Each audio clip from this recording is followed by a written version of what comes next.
สวัสดีครับสวัสดีทุกท่านนะครับก็ต้อนรับทุกท่านเข้าสู่ช่องสกายเจ้านายแฟมิลี่ครับคลิปนี้พามาดูรถขุดโคมัตสึครับ PC 200รุ่น8นะกับงานตักดินขึ้นรถดำฮะเป็น10ล้อดำงานปรับพื้นที่นะพื้นที่ก่อสร้างครับวันนี้อาจจะไม่ได้ยินเสียงกระหึ่มเท่าไหร่นะเพราะว่าเราส่องไกลนิดนึงฮะว่ารถเข้าไปไม่ได้นะการปล่อยดินออกไปเทด้านหน้าครับ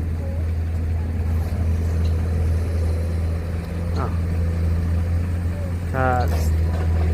ฟังจริงๆก็เสียงของเขานี่ก็หึมนะเสียงเครื่องยนต์ของเขา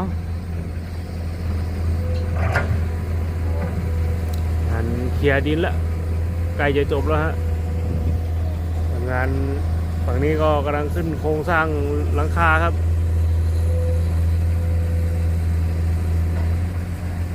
เครื่องยนต์ก็ยังไม่มีควันนะยังเปียกครับเต็มแล้ว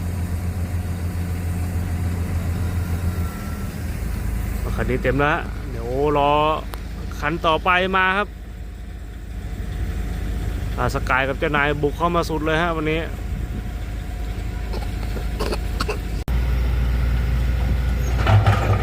แกเขี่ยดินรอครับโอ้เจ้านายโยนหินนี่ก็เอาหินให้เจ้านายโยนก่อนเจ้านายร้องอยากกลับอีกแล้วฮะรอดู10ล้อตักใส่10ล้อคันหนึ่งฮะจะพานับดูว่าเขาใส่กี่ตักครับนี่พี่สกายมาด้วยครับ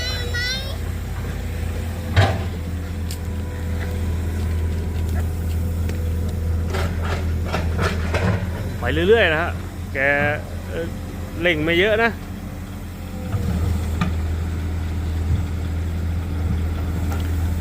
ใส่ฟันปีศาจมาด้วยฮะ10ล้อเลิกงานแล้วหรือเปล่าเนี่ยเล่นไก่สายไฟด้วยนะเล่นท่าเสียวครับ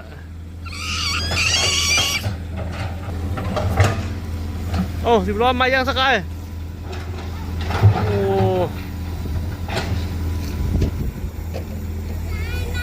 ดูนะ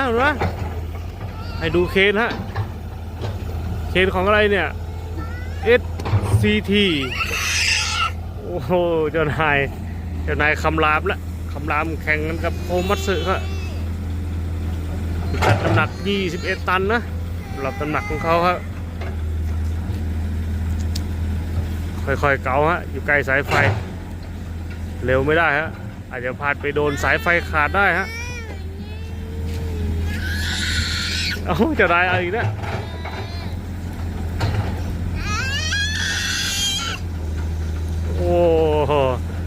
ต้องยอมนะเสียงเครื่องของเขาฮะกระหึ่มจริงๆดินขยับตัวแต่ละทีนี่สะใจมากฮะเอกลักษณ์ของเขาเลยนะสำหรับโคมัตสึเสียงกระหึ่มของเครื่องยนต์นะ10ล้อนานมายังสกายเขาเลิกงานกันหมดแล้วมั้งเนี่ยมายังเดี๋ยวรอดูนะ10ล้อจะมาแล้วครับ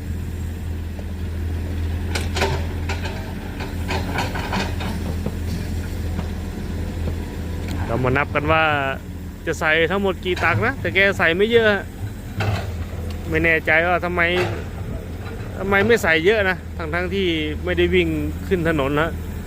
การวิ่งทอยภายในครับเดี๋ยวรอ10ล้อมาฮะ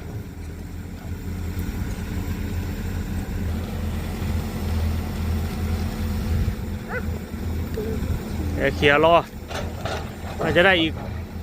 2 เที่ยวได้นะดินที่กองอยู่ตรงนี้ฮะเพราะว่าแกใส่ไม่เยอะครับสเปคของเขาก็เครื่องยนต์6 สูบนะอันนี้ฮะหล่อเลย7 ตัวแค่เดียว2 ตัวครับแต่ว่าใบแท็กของเขาที่น่าจะ60 เซนนะคันนี้เป็นสเปคที่เหมาะกับไซต์งานก่อสร้างนะไม่ได้ลุยเลนลุยโคลนอะไรฮะ ท็กเล็กก็แท็กแท็กสั้นก็จะ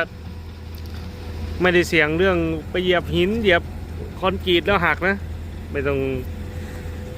ลดความเสี่ยงในการแท็กหักลงไปฮะแต่ว่าถ้าแท็ก80นี่ก็ต้องเหมาะแก่งานลุยเลนลุยพื้นที่ลมๆฮะ